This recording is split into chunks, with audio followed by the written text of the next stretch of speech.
What's up, people? Nature Girl 30 here, and this is going to be a fairly quick Q&A. This is actually, I believe this is my 100th Q&A. Find it hard to believe, but yeah, I made 100 of these. And you guys, for those that have been giving me questions over the years, thank you so much for sending me questions. You guys are awesome and practically straightforward in some of your questions. I do fairly, will say that. But you guys have been awesome for sending me questions over the years. And yeah, I am sticking to my 5-question minimum just so I can decrease the amount of minutes that I actually do put on these videos. So it will be a lot easier for them to be put up a lot quicker. So all my questions are not YouTube questions this time. Most of my questions now are Twitter questions, and they come from 2 people, Largest85 and Elliot Powell 46. Guys, thank you so much for sending me questions via Twitter. I actually would mind not only doing YouTube questions, but also Twitter questions, and you guys have been great with it. And as well as sending it to me straight there, But either or, let's get started with this because I know I'm just rambling on. But let's get started with your questions that you actually did send me. Elliot, I know you sent me like 9 of them, so I'm going to only answer 5, and then the rest is going to be on my next Q&A. Your first question for me is this. Ric Flair won the NWA title twice, the WCW title 14 times, and the WWE title twice. Does that make him the 18-time champion? Technically, no. But all around, yes, it does make him an 18-time champion. But WWE-wise, no. He's still 16, and Cena has not beaten it yet. And I hope he doesn't anytime soon. Because that streak, or that 16-time championship win belongs to Flair. I don't care if Cena wins 18 of them. It still belongs to Flair. And they can't ever take that from him. Your next question for me is, I was at WrestleMania 25 after I saw HBK versus Taker. And they said I will meet again, but only WrestleMania only. What was your reaction at Triple H versus Taker at WrestleMania 27? Oh my freaking goodness. All I have to say is that was my first WrestleMania, and it was around my birthday week. So I really did treat myself to actually go to WrestleMania in my hometown of Atlanta because we've been waiting for 8 years for WrestleMania. We've been waiting for 8 years for anything that big in wrestling to show up. And WrestleMania was pretty much one of the biggest games there were ever since, WCW kind of went downhill. So knowing that we had WrestleMania was great.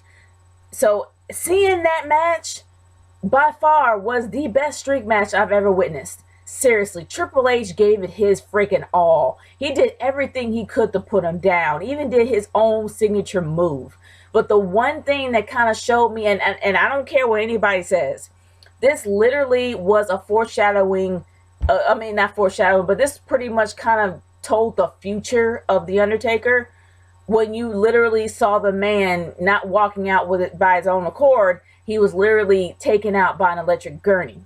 Seeing a man being so beaten up to the fact that he couldn't walk out showed me that even though Triple H lost, he technically won. And in my opinion, he was the one that literally ended the streak, or at least caused the streak to unravel. He was the one that kind of put the whole crack in it, that kind of started the streak to just slowly unravel. That's the only possible way, best way I can say it. And yeah, sure, we got Brock Lesnar to be the one to completely end it, but Triple H was the one that started it. Like, he was the one that actually started the streak, like slowly just making the cracks. It's like taking a sledgehammer and tapping it on a piece of glass. You can see a dent there, but then the cracks of the glass start spreading. He was the one that started it. And yeah, we had Brock Lesnar finishing it. But after that match, I will say I nearly had a stroke. Me and Big D alone had a stroke. And I'm talking about my friend Daryl. Yeah, that was just me. But either or, I will say that me and Big D literally was just completely, we were about to both faint. Because it was the most intense match I've ever witnessed. It was great. It was great to watch. But it was even more interesting to see Taker's outcome of the match. So yeah, I can talk about that match all night, but let's go on to your other question. Vince McMahon has been on cloud 9 for so long. and he doesn't want to get off. Do you believe what he said when he hears what the fans want? No, I don't believe that at all. I think he's just saying that to get people off their backs. He is kind of, I won't say he's been on cloud nine. I would just say he's been out of touch. The guy is kind of stuck in the 80s and the mid 90s, and he's for some reason he just can't get out. Well, actually, I would say he's not really the 80s, but he's so much stuck in the 90s during the Attitude Era that he can't get out of that era. He's trying to relive something that worked. But let's put it this way. You can't go back to something that works all the time. You got to reinvent yourself, and you got to come up with a better idea. And let's be real, Vince is starting to run out of ideas. But you got a son-in-law that has a lot of great ideas that can actually start doing something for the company and building it back up and giving it a better reputation. You can't go back to the old and expect the old to constantly work. Times change. People change. You got to come up with something different. So honestly, in my opinion, Vince got to put that pride down and allow Triple H or allow Paul Levesque to take the reins. But his ego is just too big, and he's way too prideful, and he's gonna cause a downfall of his company if he doesn't be careful. But that's just me personally. Your fourth question for me is: remember, Jacqueline was the women's champion. Remember, Jacqueline was women's champion and only one to win the Cruiserweight Championship. Why isn't she in the Hall of Fame? Look, I said the same exact thing about Chyna. Chyna was the only IC champion ever in WWE history, and she fought men on a daily basis. She's not in there because of other reasons. They say mostly moral reasons, but please, it's all because of the whole Triple H Stephanie thing, in my humble opinion. As for Jacqueline not being in the Hall of Fame, I really don't know. And if she's not in there, that's a shame. I really feel that's a shame. She might be. I don't really know if she is or not. If you guys know if she's in there or not, by all means, leave it in the comments. But if she's not, that's a shame. And I really don't know why if she isn't in there. And your fifth question for me is, Jim Johnson created WWE wrestlers and pay-per-view theme songs, over 300 of them. Why isn't he in the Hall of Fame? I honestly think that the Hall of Fame is just for performers and entertainers only. Yeah, you can make an exception for Connor, but I really don't think that they're going to put those that actually do service in the Hall of Fame. They're just going to, not so many people behind the scenes is going to be in the Hall of Fame. They should be, but they're not. It's just for the entertainers and wrestlers, and maybe the exception of those that actually did inspire. I think Connor is going to be the only and final exception of their Hall of Fame. I think he's the only exception this time. People may say, what about Drew Carey? They have a celebrity wing. Celebrities are entertainers too, as well as wrestlers. But Connor is the only exception and will be the only exception. There's not going to be any other exceptions besides that. And I really do believe that they should have the service people a part of the Hall of Fame, because they're the ones that make the show besides the fans. They're the ones that pretty much get the pyro together. They're the ones that get the music together that fits each wrestler. They do a lot for the company. And it'd be great if they're actually in the Hall of Fame, but I kind of understand that they just want to stick it to the entertainers, but at least give them something. That's just my opinion. They put in a lot of work, and I feel like if they put in so many years, they should get something back. But that's just me personally, and I do feel what you're saying. But great set of questions, man. And I will answer the rest of your questions on the next Q&A. The next set of questions and my final set comes from Largest. I don't know why I said largest. I say largest. Are you enjoying your playing Tomb Raider on Xbox 360? Yes, I am enjoying it very much so. That game came out 2 years ago and it still stands up today. I am contemplating on getting an Xbox One just to get not only Mortal Kombat X, but also the next Tomb Raider game, Rise of Tomb Raider. I am really kind of interested in getting that game. It's awesome. When did you get Tomb Raider on 360? And can you show it on camera? I can't show it on camera because it's a download from Xbox Live. I have Xbox Live Gold, so I actually get games for free every month. And it was a game that popped up for free. So I actually downloaded it, and that's how I was able to play it. So it's in my Xbox Live Cloud library. So I can't really show it. I don't have a disc for it or anything. But it is a great game for those that haven't played it.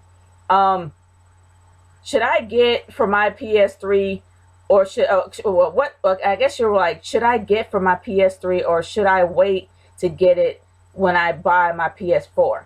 Oh, you talk about Tomb Raider. Uh, Honestly, I don't know whether or not the Rise of Tomb Raider is going to be an Xbox One exclusive. I don't know. So I know that Tomb Raider actually did come out for the PS3 and PS4. I will say that even if you do get a next gen, it holds up. It holds up on your past generation console. It holds up well on the 360, even though if you do play on Xbox One, it actually does hold up as well. It really holds up very well for that system. So if you have a PS3, try it on PS3. It'll still hold up. The graphics is phenomenal.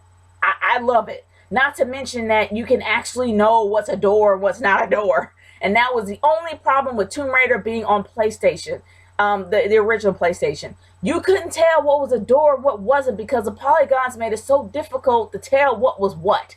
So at least now the graphics is way better. You can tell what's a door, what's not a door, and there's not so many invisible walls, and the camera angles are a lot better. So definitely try it on your PS3. I think it'll still hold up, especially if you still have that system. Try it on there. And your final question for me is, what did you think of Victoria's theme song in '03 when she played the Psycho Heel? I think it was all the things you said by Tattoo. It was by Tattoo. It fit, but it didn't particularly fit. It was weird. I guess because for those that knew about Tattoo during that time, it didn't work because they were pretty much talking about, the taboos of lesbianism. And then you have her as a Psycho Heel playing the song. It was weird. But for those that didn't know anything about Tattoo, it worked. But for those that knew about Tattoo, it felt weird. That's just me. It really felt weird because there was no hints of lesbianism in her whole Psycho Heel thing. But it was weird. But either or, it fit her character somewhat. So, yeah. I mean, I loved that song when it came out. But despite what it meant, I actually liked the song when it came out. It was really catchy. It was great. I loved it. I loved the group. But it was weird hearing it come from Victoria. But there you go. But guys, thank you so much for sending me questions. And like I said before, if you send me more than 5, I'm going to do them for the next Q&A. So I have not forgotten you. And I actually do finally got my Tweetcaster working, so I'll be able to have you guys all at once, which is great. But either or, guys, by all means, if you have any more questions for me, send them to me via YouTube or on Twitter at RKH30 #NatureGirlQ&A. This is NatureGirl30 signing off. Peace out. Later.